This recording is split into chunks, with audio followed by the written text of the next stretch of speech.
পোন প্ৰথমতে এটা ভুল ধাৰণাৰ বিষয়ে আলোচনা কৰো আহক। পুৰুষসকলৰ দেহৰ পৰা যেতিয়া বীৰ্য ওলাই যায় তেতিয়া পুৰুষসকল বহুত বেছি দুৰ্বল হৈ পৰে। এইটো এটা সাংঘাতিক ভুল ধাৰণা। আপোনাৰ শৰীৰৰ পৰা যে বীৰ্য ওলাই যায় তাৰ বাবে আপুনি দুৰ্বল নহয়। এনেকুৱা লোক আছে যিসকলে প্ৰতিদিনে যৌনক্ৰিয়া কৰে আৰু এনেকুৱা লোকো আছে যিসকলে সপ্তাহত এবাৰ যৌনক্ৰিয়া কৰে, নতুবা সাপ্তাহিক তেখেতসকলে 3 বাৰ নতুবা 4 বাৰ যৌনক্ৰিয়া কৰে। যেতিয়া আপুনি যৌনক্ৰিয়া কৰে তেতিয়া আপোনাৰ শৰীৰৰ যিটো টেষ্টষ্টেৰন লেভেল সেইটো বেলেঞ্চত থাকে। এটা কথা বুজি লওক, যেতিয়া আপোনাৰ শৰীৰৰ পৰা পুৰণা টেষ্টষ্টেৰন ওলাই যাব তেতিয়াহে নতুন টেষ্টষ্টেৰন বনিব। সেইবাবে যৌনক্ৰিয়া কৰাৰ সময়ত যেতিয়া স্পাৰ্ম ওলাই যায়, যেতিয়া টেষ্টষ্টেৰন ওলাই যায় বডিৰ পৰা, সেয়া আপোনাৰ কাৰণে কেনেকৈ হানিকাৰক হ'ব পাৰে। কাৰণ এটা বস্তু উৎপাদন হৈছে তাক আপুনি উলিয়াই পেলাওক, আকৌ নতুনকৈ উৎপাদন হ'ব। আৰু যদি আপুনি আপোনাৰ শৰীৰৰ পুৰণা টেষ্টষ্টেৰনক উলিয়াই নেপেলায় তেতিয়াহ'লে সেই পুৰণা টেষ্টষ্টেৰনে আপোনাৰ শৰীৰক বেয়াকৈ এফেক্ট কৰিব। আৰু যদিহে আপুনি হস্তমৈথুন নকৰে, যৌনক্ৰিয়া নকৰে, তেতিয়া কি হ'ব, আপোনাৰ শৰীৰৰ পৰা স্পাৰ্ম নিজে নিজে বাহিৰ হৈ যাব, যাক নাইট ফল বুলি কোৱা হয়। ৰাতি শুই থকা অৱস্থাত পুৰুষৰ লিংগৰ পৰা যে বীৰ্য ওলাই যায় সেইটোকে কোৱা হয় নাইট ফল বুলি, যাক অসমীয়াত স্বপ্নদোষ বুলি কোৱা হয়। এতিয়া নেক্সট পইণ্টটো ডিছকাছ কৰিম। বহুতেই ধেমালিৰ চলেৰে কি কয় যে যৌনক্ৰিয়া এটা ব্যায়াম, কিন্তু সেয়া একদমেই ধেমালিৰ কথা নহয়। কিয়নো সঁচা অৰ্থত যৌনক্ৰিয়া এটা খুবেই ধুনীয়া ব্যায়াম। যৌনক্ৰিয়া কৰিলে আপোনালোকৰ ইমিউনিটি, যৌনক্ৰিয়া কৰিলে আপোনালোকৰ হাৰ্ট হেল্থ মানে হৃদৰোগ হোৱাৰ যিটো আশংকা সেয়া কমি থাকে। আৰু চবতকৈ ভাল কথাটো হ'ল ছেক্স কৰিলে ষ্ট্ৰেছ লেভেল কমি থাকে। ইয়াৰ পিছৰ যিটো লাভালাভ সেইটো হ'ল আপোনালোকৰ সংগীৰ লগত আপোনাৰ যিটো সম্পৰ্ক সেয়া মজবুত হৈ উঠিব। বিয়াৰ পিছত যদি আপুনি আপোনাৰ পত্নীৰ লগত দিনটোত 2 বাৰ নতুবা 3 বাৰ যৌনক্ৰিয়া কৰে তেতিয়াহ'লে সেয়া কোনো দুখনীয় কাম নহয়। আৰু গোটেই দুনিয়াই যৌনক্ৰিয়া কৰে। সেইবাবে আপোনালোকৰ মনলৈ এই কথাটো কেতিয়াও আহিব নালাগে যে যৌনক্ৰিয়া কৰাটো ভুল। সদায় যৌনক্ৰিয়া কৰিলে আপোনালোক দুৰ্বল হৈ পৰিব, সদায় যৌনক্ৰিয়া কৰি থাকিলে স্পাৰ্ম ওলাই গৈ থাকিব আৰু আপোনালোকৰ কাৰণে সেয়া ক্ষতিকাৰক। এই যে কথাবোৰ, এই কথাবোৰ মনৰ পৰা উলিয়াই দিয়ক।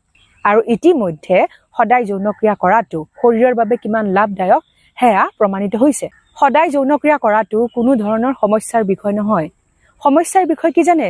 যদিহে আপুনি সদায় 4 বাৰ 5 বাৰ 6 বাৰকে যৌনক্ৰিয়া কৰে, আপুনি ইমান বেছি যৌনক্ৰিয়া কৰে আপোনাৰ সংগী পুৰা ভাগৰি যায়, নতুবা আপোনাৰ সংগীৰ মন নাই তথাপিও জবৰদস্তি আপুনি যৌনক্ৰিয়া কৰিব বিচাৰে। সেইটোহে আচল প্ৰব্লেমদায়ক কথা।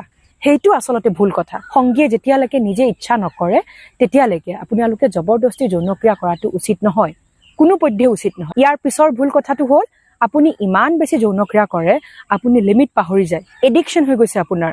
যৌনক্ৰিয়া এতিয়া আপোনাৰ কাৰণে নিচা। এবাৰ কৰিছে, 2 বাৰ কৰিছে, 3 বাৰ কৰিছে, আপুনি কণ্ট্ৰল কৰিব নোৱাৰা হৈ গৈছে নিজৰ। যৌনক্ৰিয়াৰ সেই যিটো এডিকশ্যন সেইটো আপোনাৰ শৰীৰৰ কাৰণেও বেয়া আৰু আপোনাৰ সম্পৰ্কৰ বাবেও বেয়া।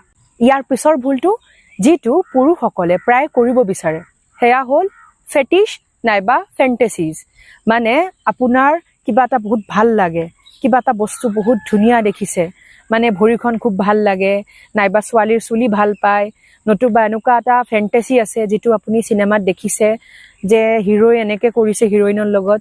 সেই যিটো ফেণ্টেচি সেইটো কৰিবলৈ আপুনি আপোনাৰ সংগীক ইমান মজবুৰ কৰি তোলে, মানে সংগীৰ মন নাই তথাপিও আপুনি জবৰদস্তি কৰিব বিচাৰে। ইয়াৰ পিছত যিটো ভুলৰ কথা ক'বলৈ ওলাইছোঁ সেইটো কেৱল যৌনক্ৰিয়া বুলিয়ে নহয়, আমাৰ জীৱনৰ সকলো ক্ষেত্ৰতে প্ৰযোজ্য। সেই ভুলটো হ'ল যদি আপুনি স্বাস্থ্যৱান নহয়, মানে আপুনি হেল্ডি নহয়, আপোনাৰ পেটটো ওলাই গৈ আছে, আপুনি শকত হৈ গৈ আছে, আপুনি ব্যায়াম নকৰে, খাদ্য একদম বেয়া খায়, আপুনি সুষম আৰু পুষ্টিকৰ খাদ্য নাখায়, মানে শৰীৰৰ যতনেই নাই। সেই সময়ছোৱাত যদি আপুনি বহুত বেছি যৌনক্ৰিয়া কৰিব বিচাৰে তেতিয়াহ'লে সেয়া কোনো পধ্যে ভাল কথা নহয়। কাৰণ প্ৰথম ফ'কাছটো হ'ব লাগে আপোনাৰ স্বাস্থ্যৰ প্ৰতি সজাগতা বহুতেই বেছি জৰুৰী।